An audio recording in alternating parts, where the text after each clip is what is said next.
Step into a world where technology takes a back seat and tradition guides every aspect of daily life. In many Amish communities, everyday tasks revolve around simplicity, shared resources, and enduring faith-based principles. Their off-grid water methods may seem unconventional to outsiders, yet these age-old practices offer remarkable insights into resilience, conservation, and communal cooperation. From hand pumps to underground cisterns, their innovations emerge not from a quest for convenience, but from a desire to live more closely aligned with nature and their spiritual values. In this video, we'll uncover the fascinating ways the Amish acquire, manage, and safeguard water without relying on large storage tanks, exploring how their choices shape both their households and their broader community. Number 1. Cultural priorities. Amish communities operate on a foundational belief that daily life should remain closely tied to faith, nature, and interdependence within the group.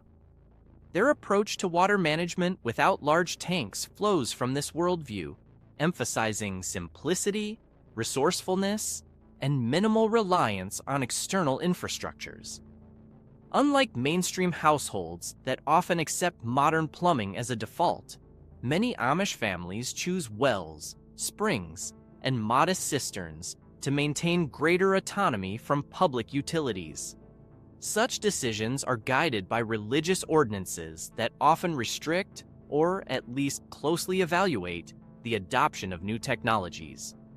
Recent analyses on various online platforms indicate that while some Amish districts permit limited electrical systems for specific purposes, the overarching desire is to avoid structures, like towering water tanks, that symbolize dependence on large-scale or urban-style conveniences.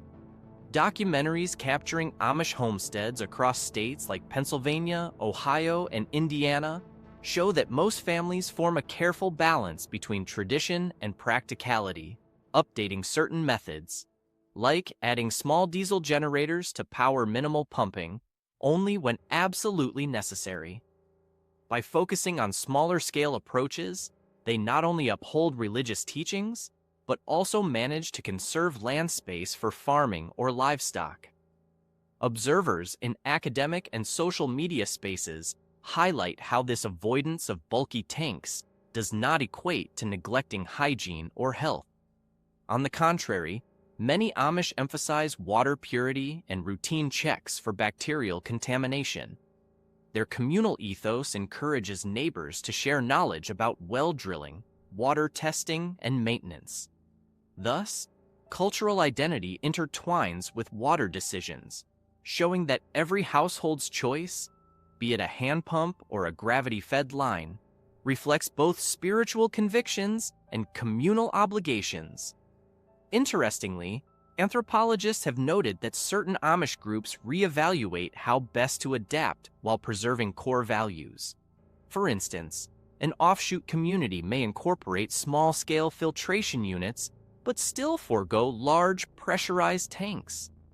This pattern underscores the idea that modern solutions are considered only if they do not undercut collective cohesion and spiritual discipline. Through a cultural lens, water is more than a utility. It's a tangible link between faith-driven intent and a shared responsibility to conserve and respect natural resources. Number 2, evolving resource management.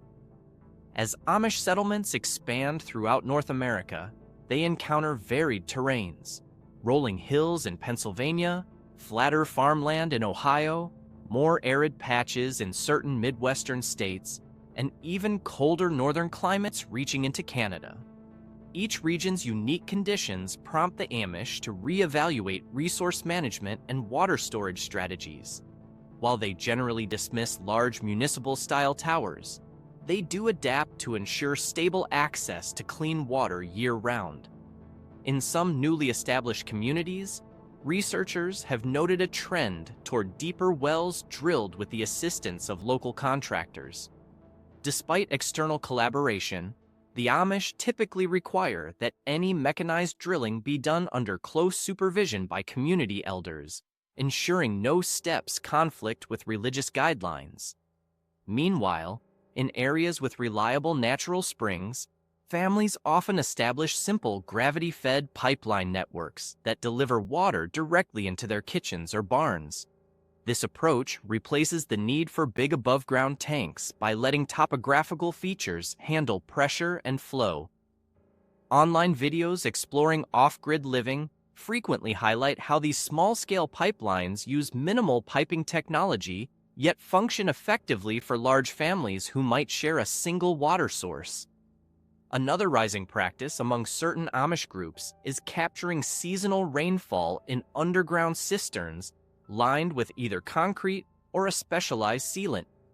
This method leverages sporadic heavy rainfall and keeps the water cool below ground, reducing bacterial growth that might occur in surface containers.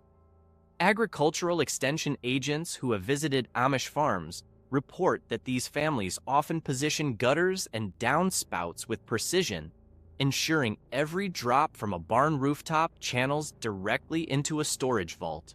Although to outsiders it might seem rudimentary, the system's efficacy has been proven over generations. Some more progressive Amish might incorporate small solar panels to power an electric pump, but typically in a closed loop that isn't grid-tied. Scholars analyzing modern trends in Amish communities see these incremental changes as evidence of pragmatic adaptation rather than a cultural pivot toward mainstream technology. This measured approach, guided by tradition and flexible problem-solving, has helped Amish families continue expanding without sacrificing core values or turning to massive steel or plastic water tanks seen in conventional off-grid homesteads. Number 3. Methods for water collection. On the ground, Amish water collection showcases a wide range of traditional and slightly modernized techniques designed for efficiency without fanfare. Hand pumps remain a cornerstone in many conservative districts, where each gallon of water must be physically drawn from the well. Though labor-intensive, this process promotes responsible use. No one wants to waste what they must pump by hand. Families often situate these pumps in a well house, a small structure protecting the mechanism from harsh weather. In areas open to limited technological interventions, windmills grace the landscape, harnessing natural gusts to power mechanical pumps that fill modest storage barrels. YouTube channels focusing on rural ingenuity have documented how these windmill-driven systems involve intricate gear mechanisms refined over decades, if not centuries, of trial and error. For households that own livestock, water for animals might be directed into large troughs or smaller ground-level tanks, a stark contrast to the tall towers some farmers outside the Amish community prefer. Here, conservation merges with practicality. Animals get a consistent supply without the family needing a massive overhead reservoir. A related approach used by more progressive Amish families involves low-voltage DC pumps powered by solar-charged batteries, especially in regions with adequate sunlight. Recent social media posts from individuals who've lived near or worked with Amish communities highlight how these solar setups are typically restricted in capacity, just enough to move water from a well into a small holding tank in the kitchen, but not large enough to run major appliances or a modern sprinkler system. These modest-scale solutions fit the Amish ethos of humility and moderation. Another rarely discussed but equally important practice is the use of gravity-fed spring lines in certain mountainous or hilly terrains. When a local spring emerges at a higher elevation, the Amish cleverly lay basic PVC or metal pipes running downhill into their farmsteads. By letting gravity do the work, they circumvent the need for pressure pumps entirely. Observers tracking off-grid living solutions point out that this tactic also reduces maintenance costs. Aside from occasional pipe repairs, the system's simplicity means fewer parts can fail. Across the board, these methods reflect a wider theme in Amish life. Number 4, seasonal challenges and adaptations. Many outside observers are curious about how Amish communities manage water during extreme seasons without big tanks to buffer supply. In harsh winters, freezing temperatures can immobilize wells or rupture poorly insulated pipes.